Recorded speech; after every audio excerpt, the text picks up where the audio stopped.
Maeve? Magandang gabi sa iyo, Marvy. Tapos na ang pagpapalit ng taon dito sa Southbank Parklands, Brisbane, Australia. At ngayon ay 1:20 AM na ng madaling araw dahil 2 hours ahead kami dito. Ayon kay Lord Mayor Adrian Schrinner, nasa 80,000 individual fireworks display ang ginamit upang masaksihan ng nasa 85,000 spectators mula sa iba't ibang lugar. Mas marami naman ng 20,000 individual fireworks ngayong taon kumpara noong 2022.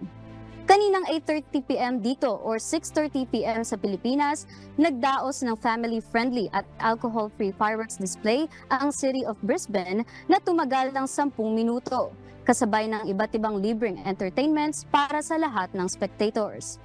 Bago naman sumapit ang alas 12, masayang sinabayan ng spectators ang countdown sa pagpasok ng taong 2024.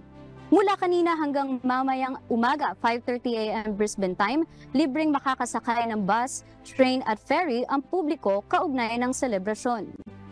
Marvy, ilang linggo pa lang ang nakalina sa Far North Queensland kung saan may napaulat na 18 bahay ang complete wreck at 168 naman na mga bahay ang nakaranas ng labis na pagkapinsala mula sa bagyo. Sa kabila ng ganitong mga pangyayari sa estado, nananatili pa rin ang sigla sa publiko at mababaka sa kanilang mukha ang saya at excitement sa pagpasok ng 2024. Marvy, dito sa estado ng Queensland, maaaring magmulta ng 52,220 Australian dollars o halos 2 million pesos ang isang tao o makulong ng 6 na buwan kung mahuhulihan na may hawak itong fireworks at walang fireworks license.